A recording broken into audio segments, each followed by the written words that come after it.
From Toronto, this is JWeekly Canada, starring Ieden and Susan Minuk. Tonight, Avi Benlolo and Rabbi Margolese. From Studio 18, here is Susan Minuk. Welcome, Avi. Thank you very much, Susan. It's a pleasure to be here. So you served as president and CEO of the Friends of Simon Wiesenthal Center for Holocaust Studies from 2000 to 2020. Looking back, what was your proudest moment with this organization? Well, look, I've always been passionate about working for the Jewish community. Prior to that organization, I'd worked for UJ Federation. And I'd always thought that I wanted to go into academia. And in a way, I did, except informally. When I started with the Jewish community, I realized that this was an incredible way to actually make a difference, to actually see that your action can resonate within the community, can have an impact, and that you could see the needle actually moving. And that changed really my trajectory of what I wanted to do earlier on, because I could have a social impact. And so, having been born in Israel, having been raised in a proud Israeli Jewish home, having a father that served in the Israeli military and family that served in the Israeli military, helping the Jewish community, advocating for Israel has always been critical for me. Avi, what does the world misunderstand most about Israel? Israel is a misunderstood country. There's absolutely no question about it. And sometimes we expect people to understand Israel, but we have to ask ourselves, do we understand Somalia as an example, or Sudan as an example? Many of us don't, because these are faraway places. They're not necessarily in our minds, and you have to really understand the context and the history. And so you find that most people don't understand Israel, and we can't blame them. Our job is to educate. And so the problem is that they see various images in the media that might be anti-Israel. They see rockets flying. They see terrorist attacks, and that is their conception of Israel. But when you're on the ground in Israel, and I take lots of especially non-Jewish groups and non-Jewish leaders to Israel, they are completely overwhelmed and flabbergasted by the incredible difference between what their perception was and what the reality is. And that is really how Israel is misunderstood. And this is why we have to get them to Israel. The other aspect that people completely misunderstand Israel is the indigenous right of the Jewish people to be on that land. And one of the things that I do when I land with a non-Jewish group in Israel, and I go to Jerusalem, I take them to Jerusalem. Before I do anything else, I take them to the Israel Museum. Why the Israel Museum? Because what I want to show them is one simple thing. We don't even tour the museum. I just take them for one simple thing, and that is to see the Dead Sea Scrolls. Why the Dead Sea Scrolls? Because I say to them, well, do you have any question at all in your mind that the First Nations people of Canada, as an example, lived on the land before anyone else? Everyone, of course, says, no. Well, why don't you? Well, of course, we know they exist. Number one, we see them. Number two is there's artifacts in the ground. And of course, it's a known fact that they've been here on this land forever. And so I said, so the same thing applies for the Jewish people in Israel. You look at the Dead Sea Scrolls, you can read them in ancient Hebrew and Aramaic. You can read them. I stand there and I read them to them.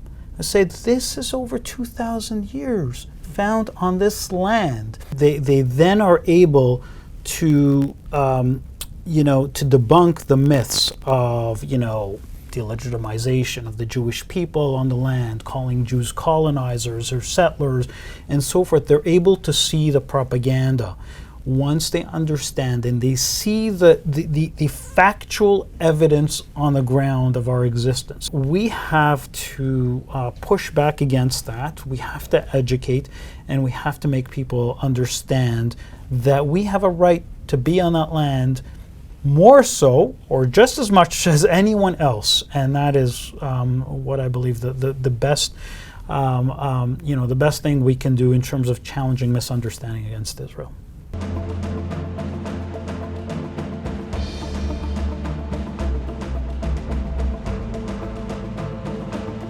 You're watching JWeekly Canada. We'll be right back.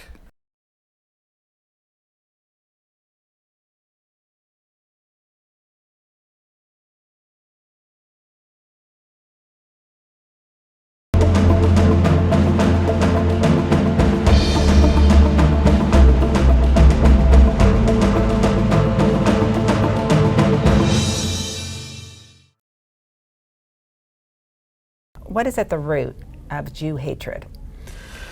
Susan, that's the toughest question for people like myself who are fighting it every single day. We're constantly asking, what is the root? What is the cause? It's a question that's been asked for millennia. Theodore Herzl asked the same question. So there isn't one single answer. There's multiple answers. Unfortunately, some of those answers lie in Christian tradition, religious tradition, where Jews were blamed for the murder of Jesus, deicide, and that caused for nearly 2,000 years pogroms and inquisitions against the Jews, and created various mythologies like the blood libel or the poisoning of wells and so forth. And so there is this perpetuation of anti-Semitism that has been embedded in religion and then taken on by other groups. And today what we're seeing with respect to anti-Semitism is really that we're in the middle of a massive fight that's coming at us. There's the left-wing academic anti-Semitism, I call it, that is hostile to Israel. And some of us call it the new anti-Semitism because Israel's only been around now for 75 years.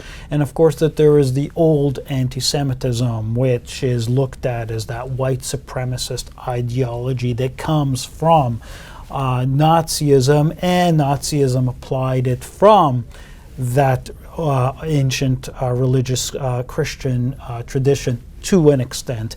And then unfortunately we're also seeing anti-Semitism from Islamists in the Muslim world, and that is building up from, as an example, the Al-Quds Day here in Toronto and around the world. That is actually grounded in Iran that invented it. And so what we are seeing is this incredible, spectacular method of anti-Semitism that is actually more pervasive than even in ancient times. The good news is that we are stronger today as a Jewish world than we ever have been. The good news is that we have the state of Israel, which sadly many Jews still don't get, that we have the state of Israel. Think about this. A Jew living 80 years ago, 90 years ago in Europe with the walls closing in, or on the MS St. Louis trying to get into Canada and Cuba and America, fleeing the Nazis. What was going on in their mind? They had nowhere to go. Mm-hmm. Today we have the state of Israel, and that is the answer to anti-Semitism. Avi, you've been referred to as a master of fostering public dialogue, perhaps the best in Canada. How receptive has the Trudeau government been in engaging in dialogue and strategy in fighting anti-Semitism? Look, I think dialogue is the most important thing, particularly interfaith dialogue, and trying to build a big tent, and that's really what I've always believed in. I don't think the answer is within the Jewish community. I think the answer is in the broader community and creating alliances and bringing together people. And so what I've done is I've just created a massive network, actually outside of the Jewish community, outside the so-called proverbial shtetl, and trying to build that network. Unfortunately, there have been a lot of issues concerning anti-Semitism in Ottawa. We saw it happen this past summer with Heritage Canada funding someone who unfortunately was a promoter or purveyor of anti-Semitism. And it was kind of brushed under the carpet and really not addressed. How did it happen? How did money flow there? Who was there? Who allowed this to happen? And so this, of course, created a lot of concern within the Jewish community. And the Jewish community is generally respectful and generally doesn't like to make too many waves. The truth of the matter is that it's time for us to speak out. It's time for us to say enough is enough. We are the ones who are being victimized. We are the ones who are on the top of the list of every police agency when it comes to hate crimes. And yet, we are also the ones who have been here 250 years, contributing to Canadian society, to the fabric. You look at institutions, universities, and hospitals. Jewish people have put their philanthropy first to help everybody, not just within the Jewish community. So we're owed. We're owed that kind of respect in this country. We're also owed, from a legal point of view, protection for that kind of victimization. And so all of us should be concerned when we see anti-Semitism on the street, when we see parades on our street where protesters, are calling to what? I'm just thinking Roger Waters comes to my mind right away. Yes. I mean, the co-founder of Pink Floyd, the musician band, dressing up as a Nazi. Yes. And, where is the humanity here? Yeah, where is the humanity? And there's a Pink Floyd exhibit that is happening now at the Canadian National Exhibition. I've spoken out. I've actually done more than speaking out against it. Unfortunately, while Pink Floyd itself doesn't have anything to do with Roger Waters, unfortunately he is manifested in that exhibit, and so he's given credence. And so when someone like him dresses up like a Nazi, and then there's an exhibit here in Toronto that essentially venerates him and gives him credibility, what message does that send to society, to our youth and to our adults, that it's fine, that it's permissible? If he would to dress up like anyone else, think of any other group, or do anything else, that would not be tolerated for 3 seconds, yet it's tolerated against the Jewish community. And so we need to start standing up for ourselves, and we need to build bridges with others to help and to understand. Well, Avi, thank you so much, first of all, for all that you do. I applaud you, and for being our guest here today. Thank you very much Jewish for having TV. me. It's a pleasure. You're watching Canadian Jewish Television. My name is Susan Minuk, and we'll be right back.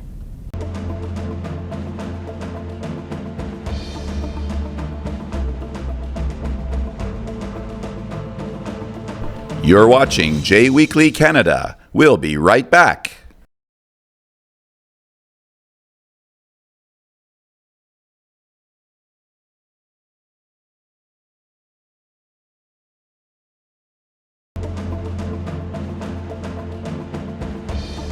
Welcome back to JWeekly Canada.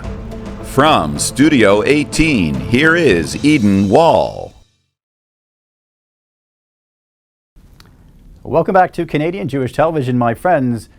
One of the main reasons I created all of this, Canadian Jewish Television, was to spend time educating you guys, to educate the public at large about the facts of the Jewish people, to help dismantle the horrible anti-Semitism that is ravaging the world. It always has been ravaging the world.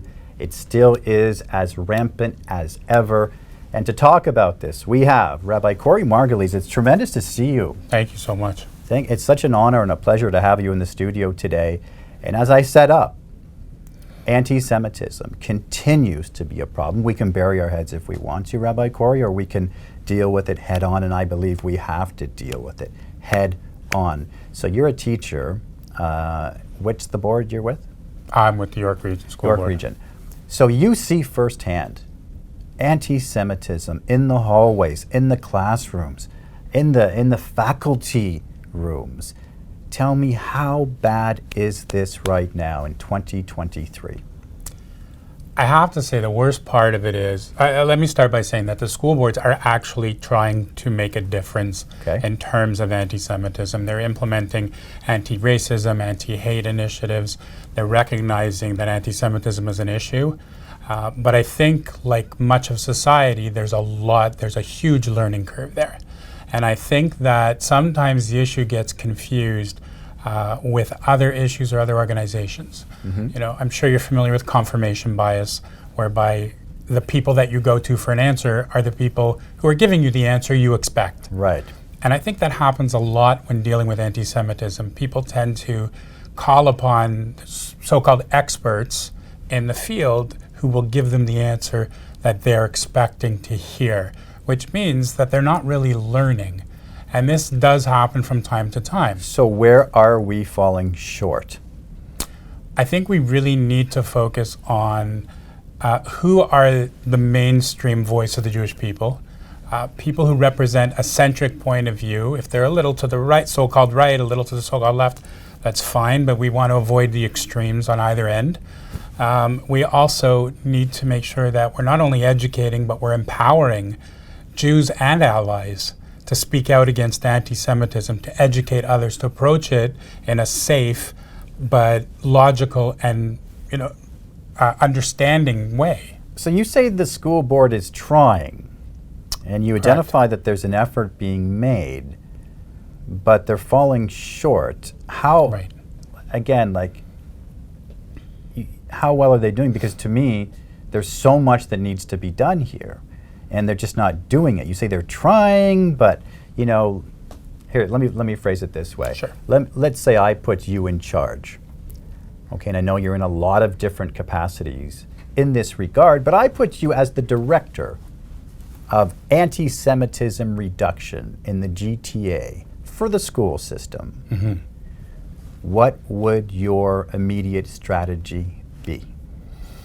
I think there needs to be a comprehensive mandatory education program for all the way from the top down in terms of the administration, all the way through the teachers.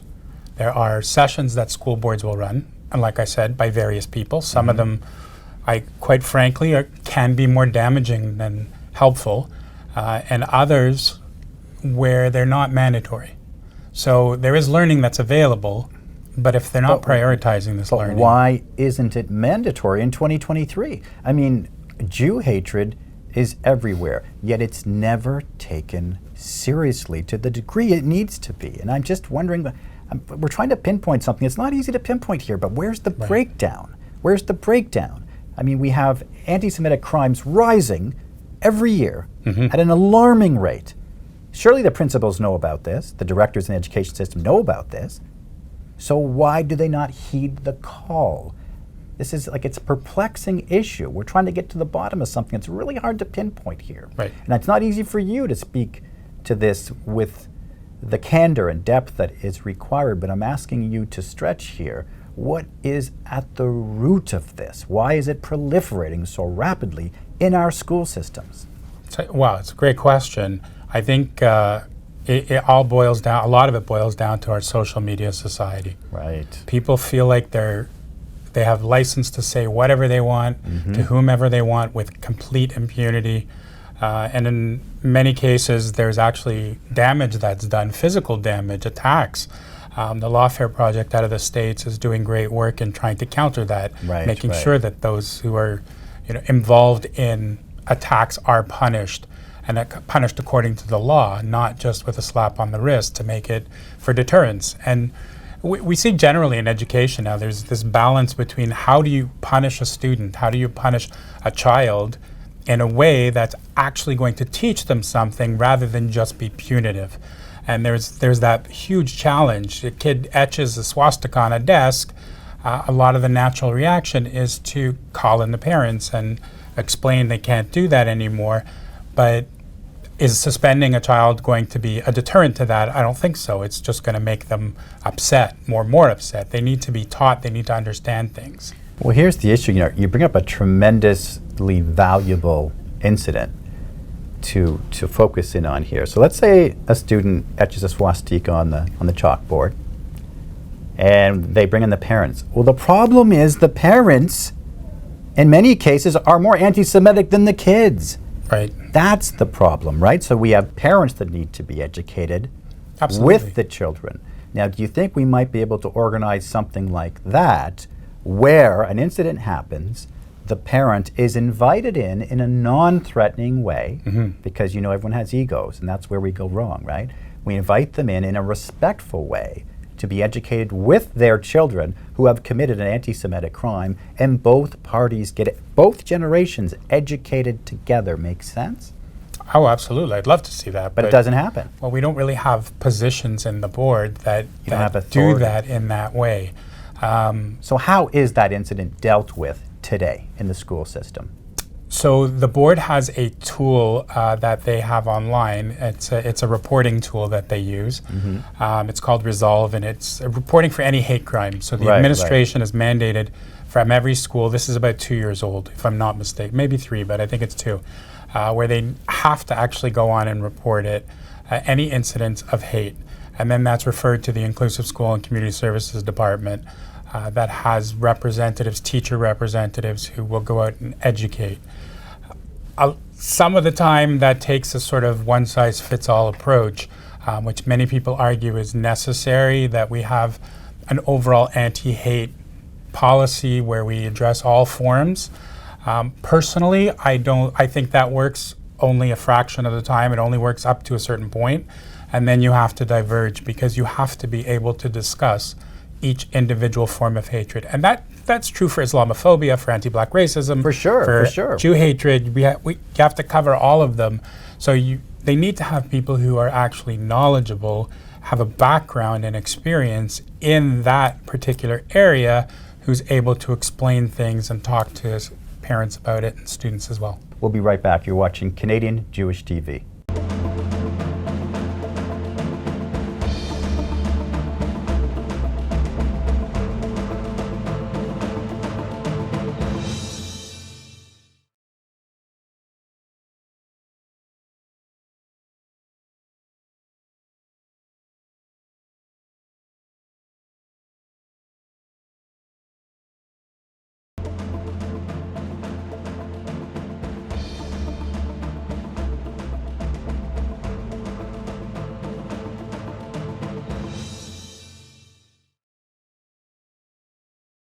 Thank you, Rabbi Corey, for stopping by Canadian Jewish Television, the studio here. And I've wanted to talk to you for a while and to tell you how proud I am of you for being out there and fighting the good fight. And thank you for doing what you do. It's an important service. It's a real honor for me. So I hope you'll come back again, and we'll just continue this fascinating conversation. Happy to, anytime. Okay, great to see you. Thanks so much. Rabbi Corey Margolese in the studio here, doing amazing work in his fight, in his quest to fight anti-Semitism.